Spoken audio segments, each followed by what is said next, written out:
What is going on, guys? It is your boy Hollywood Steve back with another review. Today we are going to be reviewing SmackDown. Before we get into things, make sure you guys hit that like button, make sure you guys hit that subscribe button, make sure you guys comment, make sure you guys share. Let me know what you guys thought of SmackDown. So here we go. First hour number one. Just before I get into anything, SmackDown has now gone back to 2 hours, so which is nice. So here we go. First hour, they opened with a scene outside the arena where a car was pushed against the side of another. A needlessly shaky handheld camera operated the scene where Solo Sikoa, Tonga Loa, and Tala Tonga and JC Mateo were gathered with GM Adam Pearce, who was filling in for Nick Aldis this week, by the way. So, and police were taking notes. Jackie Redmond asked Pearce for details. Cody approached Pearce and asked if he was holding his contract for review. Fans cheered when Cody appeared on the scene. Tonga had blood on his forehead. They went to Joe Tessitore and Wade Barrett at ringside. Tessitore said that the incident happened just before everyone went on the air. He talked about evolution in particular, the relationship between Charlotte Flair and Alexa Bliss. And then we got a clip aired from earlier of Bliss and Charlotte interacting. There was tension between them, and Bliss seemed sad and suggested they part ways after things didn't go their way at Evolution. Charlotte told Bliss she went to Pearce and got them a tag team title match at SummerSlam, since while they didn't win, they didn't lose either. Bliss softened up. Charlotte asked Bliss to be ringside for her. Bliss asked if she looks like a cheerleader. Charlotte said yes. Bliss chuckled and agreed. Charlotte said with a wry smile that Bliss should remember we're still not friends. And then we got the first match of the night: Charlotte Flair with Alexa Bliss versus Raquel Rodriguez with Roxanne Perez accompanying each other. As Charlotte made her entrance with Bliss, the announcers talked about their women's tag team title match at SummerSlam. Barrett said Charlotte seems happy again and noticed she was cheered at Evolution. The bell rang 7 minutes into the hour. Charlotte flung herself over the top rope onto Raquel at ringside. She flexed and smiled toward the crowd. As Perez approached Charlotte from behind, Bliss cut her off. Raquel hit Charlotte from behind and then rammed her shoulder first into the ring post. They cut to a double box break for 90 seconds in.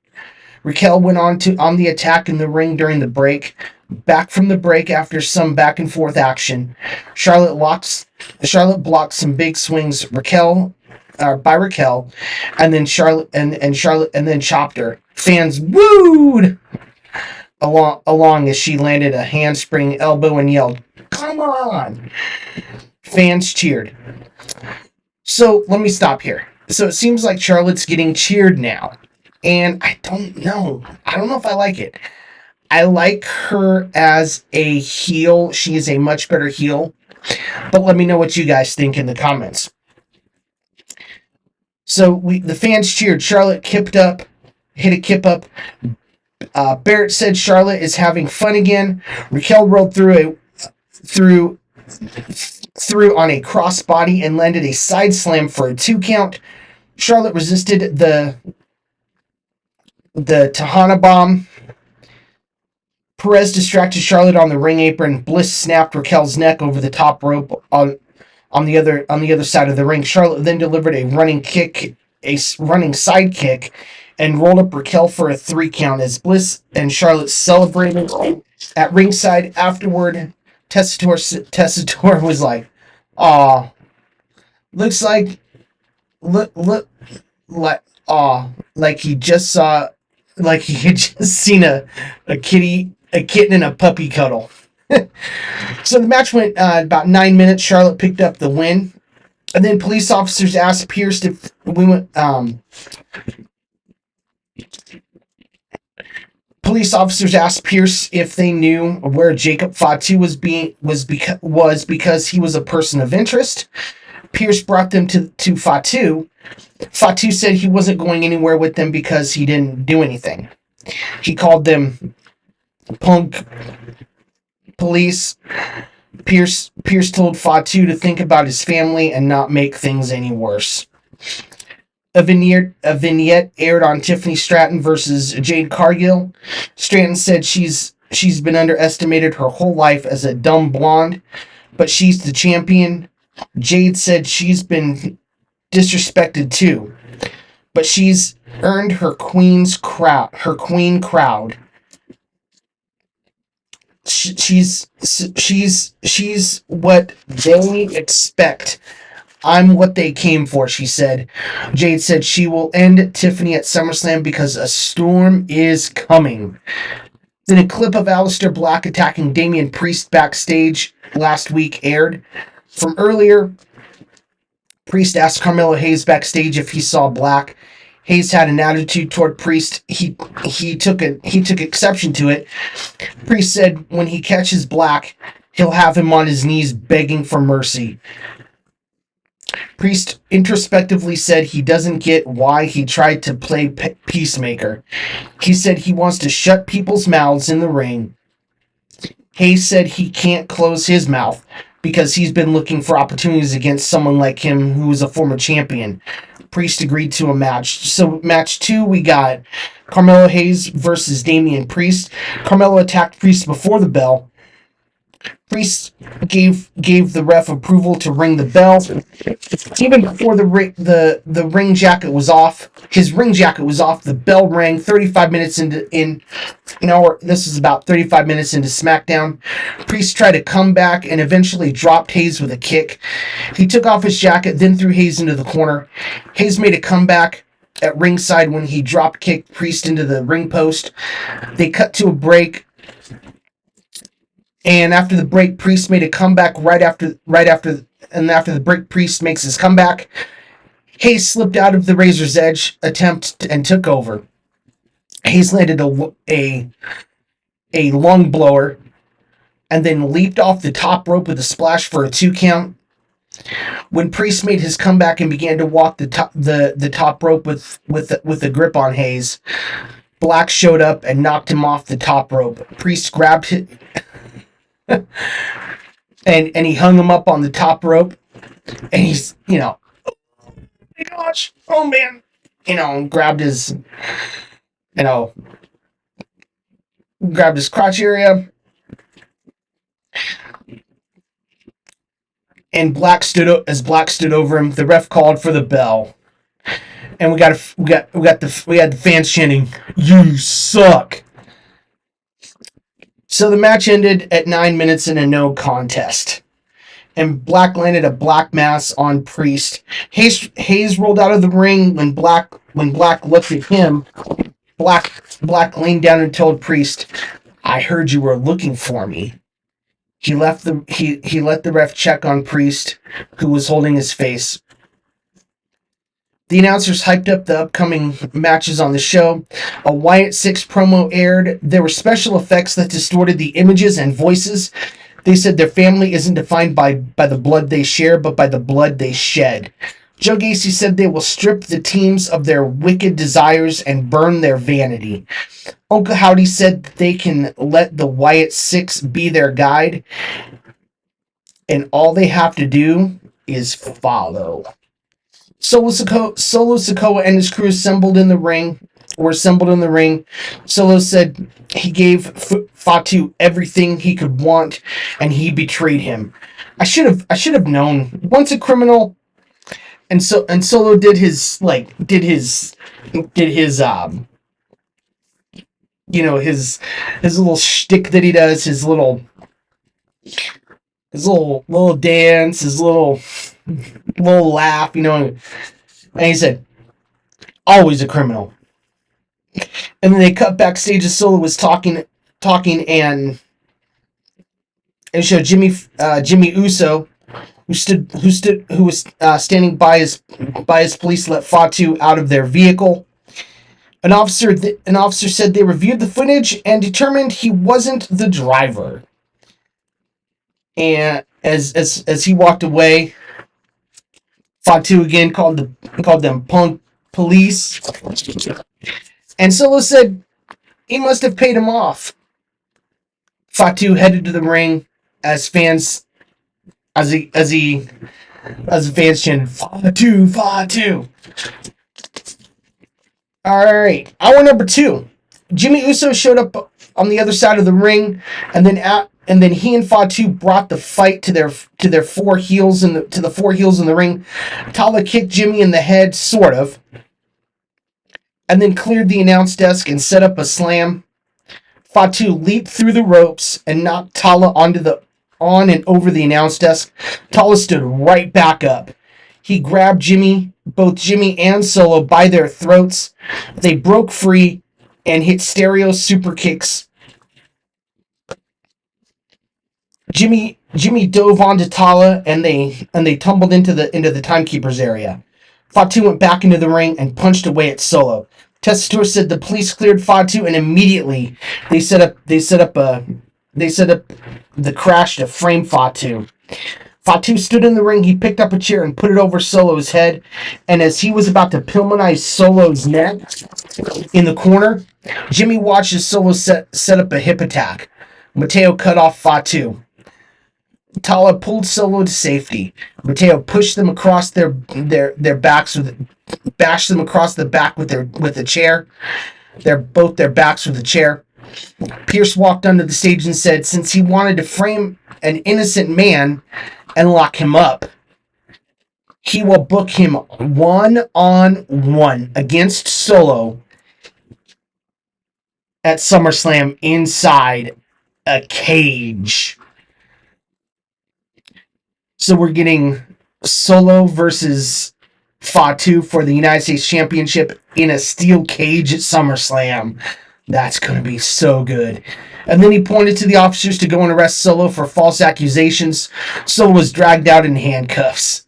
And then we had a clip aired for Randy Orton on Jimmy Kimmel Live when Jelly Roll was guest hosting. Drew McIntyre interrupted and they got into a fight. They showed Logan Paul walking onto the set and telling Jelly Roll to stay in his lane, and then he just slapped him hard. Jelly Roll got up, choke slammed Logan through his desk, and then he yelled something at him. And then Stephanie Vaquer made her entrance, and Testator said that the Devil's Kiss is the hottest move in pro wrestling. I would agree.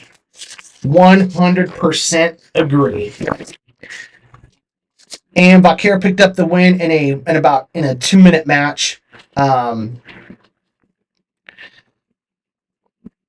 Vaquer landed the Devil's Kiss, and the announcers overreacted to it, of course. And she finished Vaquer with a SVP. And Piper Niven attacked Vaquer afterward. Vaquer fought back and shoved Niven to the floor. And then the Street Profits and the Wyatt Six. And then we got the Street Profits versus the Wyatt Six. And Jackie Redmond asked how they were going to get their titles back, and asked if they were upset that they aren't part of the 4-way tonight. DIY showed up and rubbed in that the Profits lost and said they're there to save the division from the Wyatts. And then we had BFAB and Candice LeRae berated them also for a little bit. And then the fourth match of the night, we got DIY, Tommaso Ciampa, and Johnny Gargano with Candice LeRae versus Fraxium, Nathan Frazier and Axiom versus Chris Sabin and Alex Shelley, the Motor City Machine Guns, and Andrade and Rey Fenix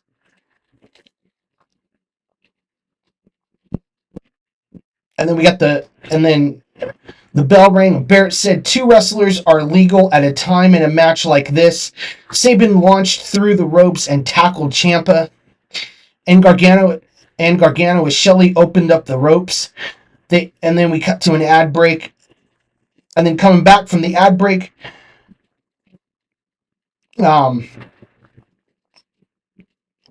we got to another ad break about 9 minutes into the match as Ciampa and Frazier battled. Axiom eventually landed a top rope Spanish fly on Andrade. Frazier then landed a Phoenix splash on Andrade. Ciampa broke up the cover and made the cover. Phoenix broke up Ciampa's cover. Felix leaped off the top rope onto a crowd gathered at ringside. Andrade then set up the message, but LeRae stood on the ring apron, and Ciampa then rolled up a distracted Andrade for a near fall. Gargano mistakenly kicked Ciampa. Andrade then gave Gargano a spinning elbow. Phoenix flipped over the top rope onto Gargano as Andrade landed the message on Ciampa for the 3 count. So we are going to get Rey Fenix and Andrade in a tag match. I believe it's going to be a tag match at SummerSlam. That's going to be cool, man. That's going to be awesome. And then Barrett announced that at SummerSlam it's going to be Orton and Jelly Roll versus McIntyre, or that Orton, Jelly Roll, McIntyre, and Logan would be on SmackDown next week. And then we got Cody walking backstage with a contract. Cody made his entrance to cheers. Now, it seemed to me that Cody had a bunch of it seemed mixed to me, but let me know your guys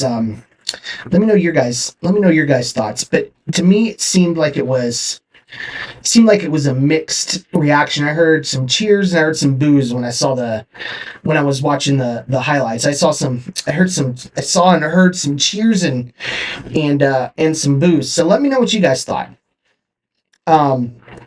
So Cody makes his entrance with Adam Pearce already in the ring with the table set up, and he asks San Antonio, and I did his little thing. So, San Antonio, what do you want to talk about?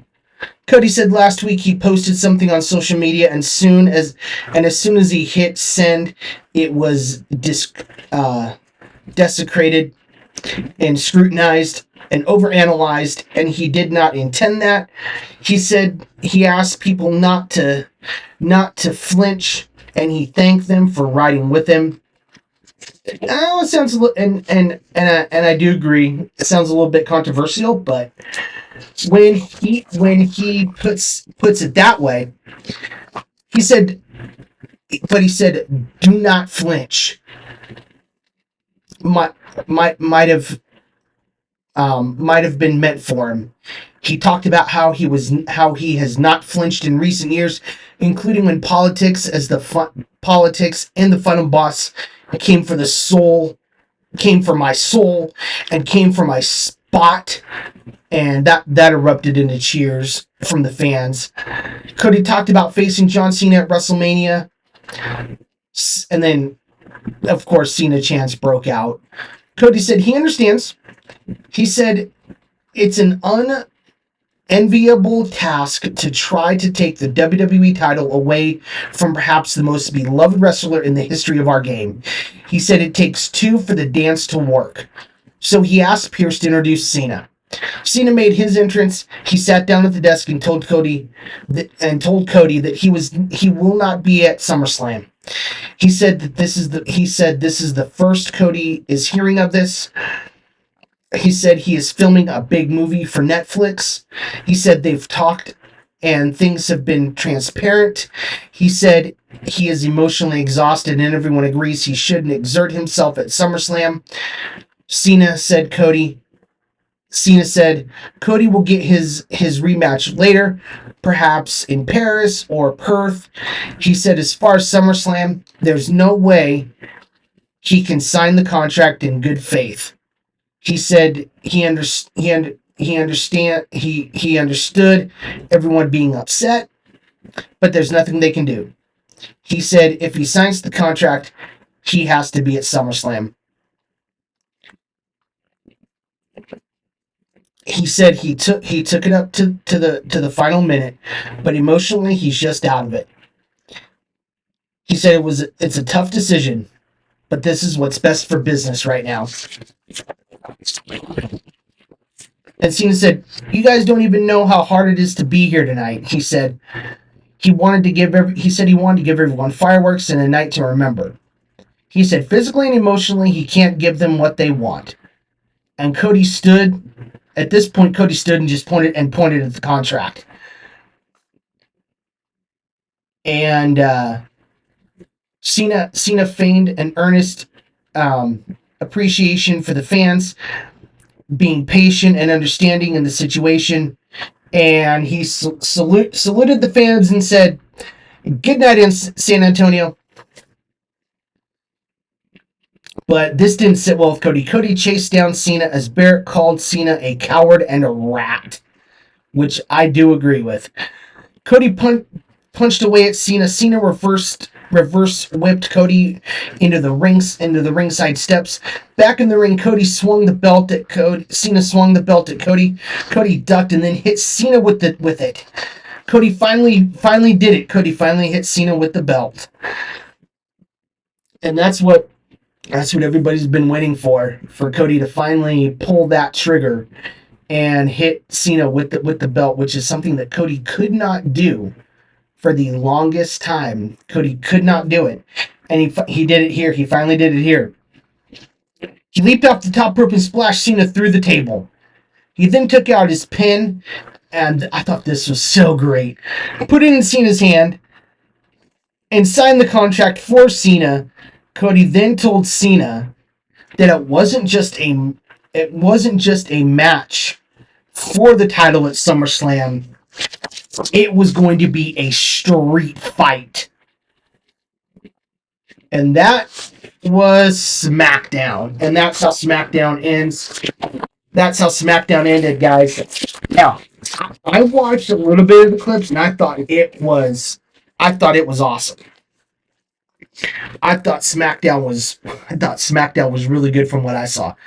But let me know what you guys think in the comment section down below.